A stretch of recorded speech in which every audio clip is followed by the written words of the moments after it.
I was trying to see if they were. Hello, this is Live with Michelle Van, where we talk about health, wealth, and spirituality. Today we are here with Laurinda Andujar. Welcome! Hello, thank you for having me. Yes! So Laurinda is the entrepreneur, the kingdompreneur of She Blinked and Healed the City. She is an author, she is a musician, she is a poet, she is all that and a bag of chips. So as we are in Black History Month, I am trying to feature Black women who are doing things in the community. So Laurinda and I met by the power of being on the old interweb. You know, right now we are able to meet friends that we would have never met before. We are able to connect with people that we would have never seen by the power of the interweb. So we are grateful tonight for connectivity and for being able to be at a place where we can share with others. Tell us a Absolutely. little bit, you know, I kind of gave a little background, but kind of tell us where did She Blinked come from?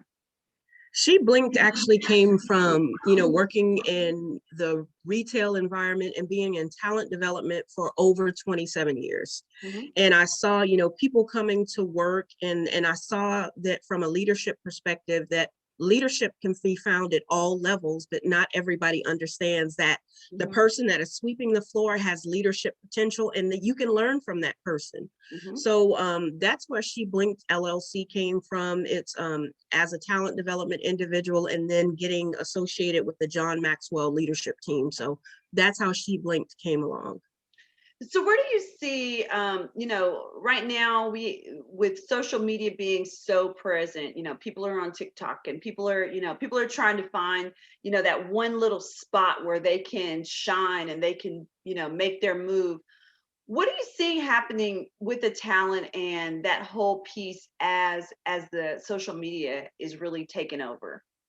So with social media, I think that is a really great tool, but then I think that is a tool that sometimes hinders us Mm. because it gives us visibility to a lot of different things.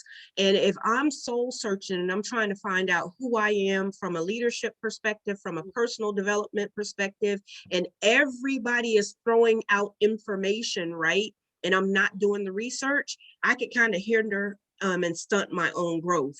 But then there's on the flip side of that coin, there's a lot of opportunity for connection with different gurus, different people in different and specialized niches that you can learn and grow from.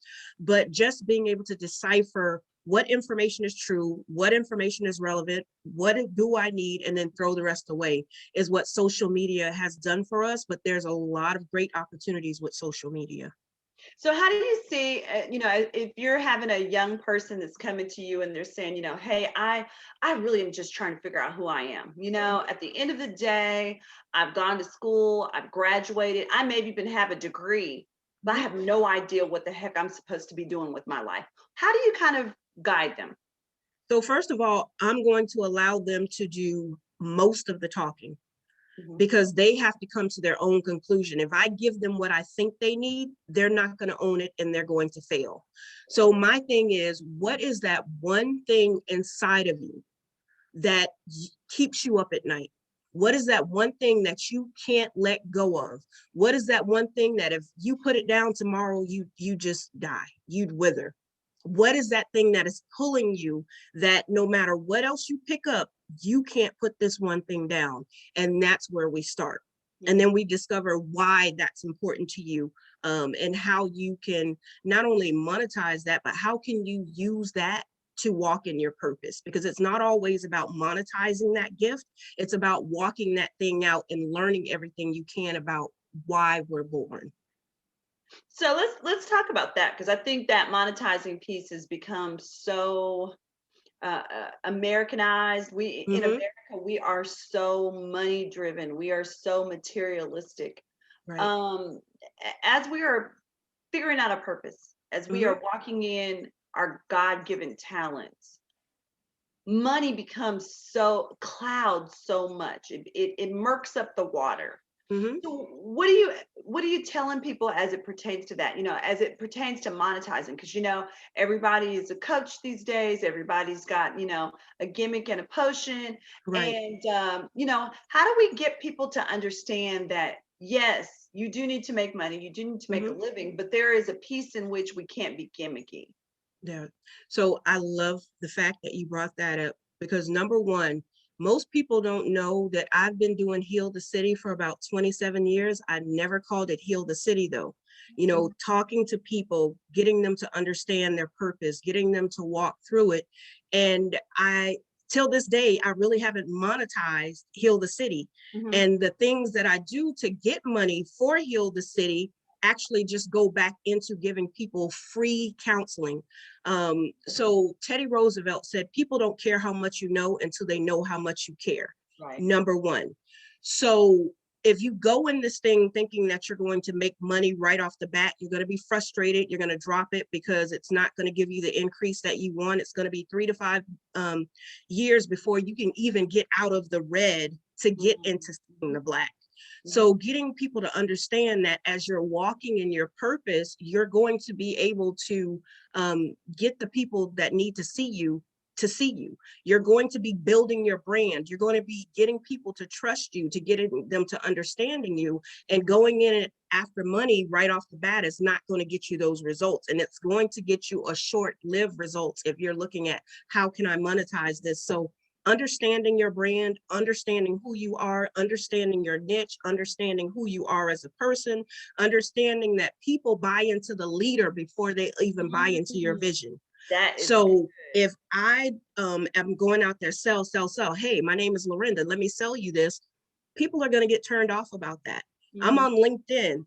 And if somebody says, Ooh. hey, Laurinda, let me show you this, let me buy this. Well, who am I that you're reaching out to me, first of all, to get to know me as a person? I'm not going to buy into your brand if I Right. don't know what you stand for, if I don't know your ethics, if I don't know your leadership style, if I Right. don't know that you value me as a person. So if somebody's going in just to monetize their gift, people need to know all of those, the root of why you do the things you do before they're even going to sow into your business. So with Heal the City, I think it's important for people to know who Laurinda is as a person and Mhm. what I can offer them versus what I can take from them when we're talking about monetizing our gifts. So, since you brought it up, let's talk about what is Heal the City, because that was kind of how you and I met, was Mm-hmm, being able to utilize that as a speaking platform. mm-hmm. But what actually is Heal the City? Heal the City is a platform where we talk about those things that are taboo, those things that are seldomly discussed, but they hold us, they keep us bound, they Mm. keep us stuck, they keep us afraid. We're living in secret. So once we can have an open platform where we can talk about the things that get us down and dirty and that keep us living in the muck and we can get free of those things, Heal the City is that platform, is that place where someone can come and get free grief recovery specialists and understand grief recovery and understand why I do the things that I do. Why do I behave the way that I do? Why do I continue to be with toxic relationships? Am I self-sabotaging myself? That's what Heal the City is about. It's about seeing people healthy, happy, and whole and giving them the free resources. The problem with giving people free resources, because everything is so monetized, people don't think there's value in something that's for free. Right. So think about it. Jesus gave us his life for free. Do you know the value in that moment right there? And we're missing that. Right. So Heal the City is about healing the world one person at a time, using people's stories, my people overcome by the blood of the Lamb and the telling of our testimonies, Right. using our stories from real people that have walked through trauma, that have made it or still trying to get to the other side, but not afraid to share their stories, get bare and naked, and just be real with people. So why did you, out of all of the things that you could have done in the kingdom of God, why Mm-hmm, did you choose to share or to create the platform for Heal the City? Because I mm-hmm, totally agree. I totally believe that it's absolutely essential that we walk through that, because we don't understand, a lot of times we don't understand loss. We don't understand grieving, and it's not just death. A lot of times we only equate grieving to dying, but right. we grieve everything that changes in our life, Yes, whether ma'am. it's, a loss of a marriage, whether it's a loss of a job, whether it's, I mean, any loss, there is a process of grief. We grieve when we lose our animals, Hmm. especially if they were ones that lived in the house with us. And Right. so there's a piece in which we Americans are not, especially African Americans, are not taught how to grieve well. Right. So talk a little bit about that, that grieving process and why Heal the City is there to help with that loss. Okay. I think people need to understand, as the grief recovery method states, we are a nation of grievers. Like Mhm, you said, when people think of grief, they think of death, mhm, and that's the end all be all. And just to use that scenario, just think about, not even in a secular world, think about in the spiritual world, when someone dies or someone loses something, we say those cliche terms like they're in a better place. Um, heaven has gained an angel, and we talk about all these different things. Well, we don't talk about the feelings that are associated with people saying those things, right? mhm. So maybe to you, they're in a better place because they're not suffering, but what if they're all that I had and their better place was with me? Right. So just having those conversations about what grief is and the importance of understanding that as leaders, or even as people that are supporting someone that is grieving either loss of a job, loss of a family member, loss of a toxic relationship, Mhm. loss of monetary finances, loss of a college experience, or different things. Understanding how we fit in that puzzle to help people along the way is going to be very important. And that's what Heal the City is about. It's about teaching people that it's okay to cry. I want you to think about men in general. If a man cries, we call him a punk. Right. We tell him he's not a man. Right. So then we have all these men with these big muscles walking around unafraid, I mean, so afraid to share or a tear or cry or be emotional or Mhm. to express what's going in, because their entire life we told them, if you cry, you're a punk. If Right. you do this, you are not a man. If you do this, it's not going to be right. So, and they're emotionally bound. And then we want to get into a relationship with them and have the perfect man. So we need to understand what grief is, how people operate in grief, what the grieving process looks like. There's no timeline to grief. You may get to one stage of the grief process and then cycle all the way back down to another one. So just using Heal the City for people to understand that, let's talk about it. Let's have an emotional vomit. It's okay to have these conversations. Mhm. It's not okay to say these things. If I give somebody a tissue when they're crying, I'm signaling them to stop crying when I think I'm just being compassionate. Right. So just teaching people the things that are okay to do, the things that are not okay to do, and why we do the things that we do when we're grieving. I think you brought up a really good point about men and the fact that, we try to tell them, no, just tough it up, man up, Mm-hmm. all of Mm-hmm. these terms that we use, but then we wonder why they are volatile, why they are Yes. angry, why they strike out, why Mm-hmm. they, especially with little boys, why they are just so angry. Mm-hmm. I taught elementary school for a good period of time, and there would just be kids that you were just like, you could just see it, it would just well up in them, but they had no release because there was this whole man up, Yeah. boys don't cry. Yeah. But why? If I have tear ducts, then obviously God didn't think that I shouldn't cry. There you go. There you go. There's some And we process. do that. Yeah. And we do that in so many areas of our lives. You know, somebody breaks up with somebody, oh, you'll always find somebody else.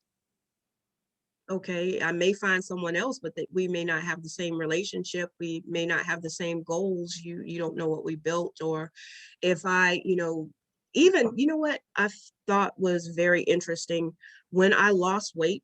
So Mhm, most people know that I had the gastric sleeve in the end of 2017 going into to 2018. I mhm. lost 125 pounds. Wow. For the longest time, because I did not have the necessary counseling, I actually went to Mexico to get my surgery done.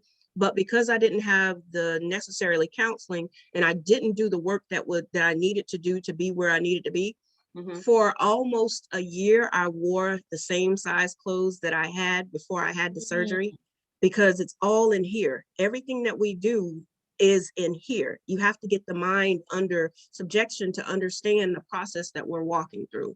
So, and then I got upset because I couldn't eat the same thing, because I Right. was grieving the food, because I had the freedom to Right. do what I wanted to do when I had my old body, even though it wasn't healthy for me in my Right. old body.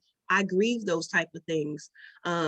I grieved a lot of different things that I didn't understand. So again, with the men, with relationships, with jobs, with just life in general, grief encompasses so much of what we do on a daily basis. And I don't think we understand that a lot of things that we deal with is most likely that we're dealing with some form of grief. So how do you see that playing into this whole pandemic? I mean, we're literally a year into being quarantined. Our holidays, we had Thanksgiving, we had Christmas, we could Mhm, not spend the holidays the way we normally do. mhm. Some of us have lost loved ones in the pandemic. We were not able to grieve them and funeralize them in ways in which we are accustomed to. Have you seen that be a driving factor Oh, for? yes. We're social creatures. Mhm. What do you do when you take a social creature and you confine them in a space and take away all of their ability to move? Mhm.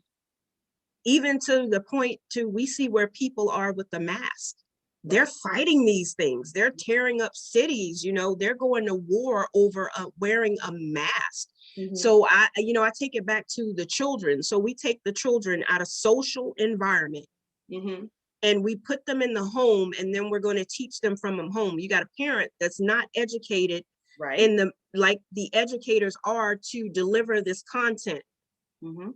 Even if as a facilitator of 27 years, an educator, an adult educator, and a child educator are two different things. And they Absolutely. process information different ways. So me being an adult educator, understanding the adult learner styles, the kinetic, the auditory, the different the visual learner, knowing all of that information, it still has an impact on how my child receives and learns information. And then on top of that, he's frustrated because he's now not in school with his friends, having fun, doing recess, eating lunch with his friends, Right. socializing, and he's having to do everything online. Not only learn online, he's now in the video game because I've taken the outside social interaction. We've done the same thing with adults, where Right. now I'm work at home.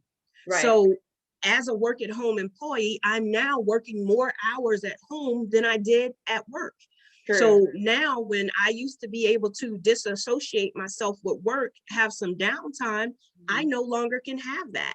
So it plays a huge impact. We have people that are furloughed, Mhm. that are not getting paid, and they're used to paying their bills. And then you have the scammers that, the organized crime rings that are getting more creative. And I'm a person that just recently had someone file an unemployment claim in my name. Thought did And too. $550 a week, right? So what happens when my concern now is if I needed the resources and I didn't know this was going on, number Right. one, I could have lost my job because my job thinks I filed a fraudulent unemployment claim, and Right. you have that stress on people. So there's so many things that the pandemic has brought to our surface, that we haven't had to deal with. And even a company transitioning from being in a brick and mortar building to now having to get their associates and their employees trained lightning fast Right. and not deal with hurting their profits. So Right. there's so many different things and areas that the pandemic has opened up for us, that has been challenging to both businesses, relationships, families, education, and we had to change on a drop of a dime. So the pandemic definitely taught a lot of people some different things. Mhm. So as you kind of talk about your story, kind of talk about your background, Mhm. how do you see the ideal of music and poetry being a part of healing? Ooh, so there's a quote that says, "Music soothes the savage beast," Mhm. and I just so happened to have a copy of my book behind me. And the thing about this book is, it's actually a hybrid of my story and poetry throughout the entire book, and it's the poetry that came out of, was birthed out of every moment in my life, the good, the bad, and the ugly. And if we're using, just think about all the songs that you hear now, there's elements of grief all through those songs. And music is how people get those things out. Music is how people express themselves. Poetry is how people express themselves. And there's no right or wrong way for prose to happen, right? It's what we feel. It's our expression. It's our self being manifested. So I think that poetry and music has a huge place in what we're dealing with right now and helping people heal, because it's the easiest way to just express how I feel and be accepted worldwide without somebody getting offended, because it's how I feel. Yeah. So do you see that as being, for you, as you have looked at your, sorry, I had to change spaces. My battery was No, gonna you're die. fine. But as you look at you and you look at your life, Mm-hmm. where has that poetry and that music helped you? It was a method of escapism for me, honestly. I could tell people how I felt and they wouldn't judge me, or I can hide in it, or I could become whoever I wanted to be in my poetry. I could be whoever I wanted to be in my music. I could be fearless. I could be strong, even if I wasn't feeling that way. Um, and for healing, actually looking back at my poetry, I can see the dark pieces in my life through my poetry. And I'm like, man, that was dark. What were you going through in those times? Mm-hmm. And I think poetry for me is self-discovery, it's revelation, and it helped me understand patterns in my life. And understanding those patterns in my life helped me start to heal, because now, hey, I do this when this happens, so I may want to look out for that. And it helped me That's good. reroute my wiring in my brain, actually, by looking at my poetry and by expressing what I felt through poetry. I mean, I had some dark moments in there, like I said, but I also had some really great moments. So do you have something that you got right around close to you I, that you can I kind of share do with us? have something. Let me I remember oh, this one is very short, but I think it's impactful, and it's called Infection. Speaking of dark places. Infection. Looking at my skin, is it a birthmark? No, it's too dark. It's etched within me. Skin cream won't lighten this thing. In spite of it, it seems to live in the core of me. More often than not, it begins to capture my attention, not to mention sticks out like a sore thumb. My mind won't erase it. I request antibiotics to eradicate it. It seems to be resistant. In an instant, the physician diagnoses it insecurity. Ooh. And I So, think every woman can relate to that. and and that's what had kept me bound a lot of time, because insecurity, when I'm insecure, I'm in a room of powerful people. And no matter who thinks that I'm powerful, no matter who thinks that I'm wise in that room, no matter who thought that I was a powerhouse in that, if I felt this small, Yes. I don't care what you thought. I'll Yes. smile and say, yes, thank you, false humility, whatever. But Mm-hmm. I didn't feel like that powerful woman that you saw. You feel like an imposter. Yeah. And you feel you don't belong. And Yeah. you feel that you're going to be found out, Yeah. is what you really feel. And that can open a lot of questions to who you are, why you're born. And I'm a person that I attempted suicide many times, right? Because I didn't know who I was, where I fit in, if I was loved. I felt that I was a mistake. And it's not necessarily anything that anybody else did to me. It's just that that's how I felt, and that's where I was. And I had a lot of questions in life that wasn't answered, but there are a lot of people like me out there. And when I Absolutely. found out that I wasn't by myself and that I could talk to someone, and Mm-hmm. that's what Heal the City allows for someone to do. to find out you're not the only one going through this. It may be similar, it may be a little bit different, but you're not the only one going through it. And it gives someone to reach out to. Right. Yeah. So as we kind of come to our time, which is crazy because it goes really fast. Mm-hmm. But as we start to wind down, what are the couple of things that you would just kind of tell women, as they are trudging through this thing called life, Mm-hmm. um, pushing to their purpose, pushing to their plan? What are some things that you would just say to women to encourage them to keep going?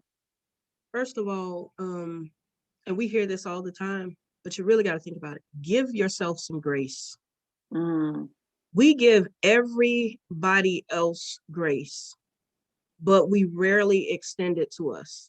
mm, We'll hold on grace to ourselves like it's our birthright not to give ourselves grace. mhm, We're that invested in not loving ourselves. mhm, We're that invested in not spending time with ourselves. mhm. Some of us can't even stand to be in our own presence. Right. So learn self-love, true self-love. Learn what your sturbs are, your short-term energy relieving benefits are, the go-to things when you don't feel good about yourself. Mhm, Learn to look at yourself in the mirror without makeup on. Learn to look at yourself naked in the mirror and say, you know what, you're beautiful just like you are. Be a lifelong learner. It mhm. doesn't matter if you don't have a college degree.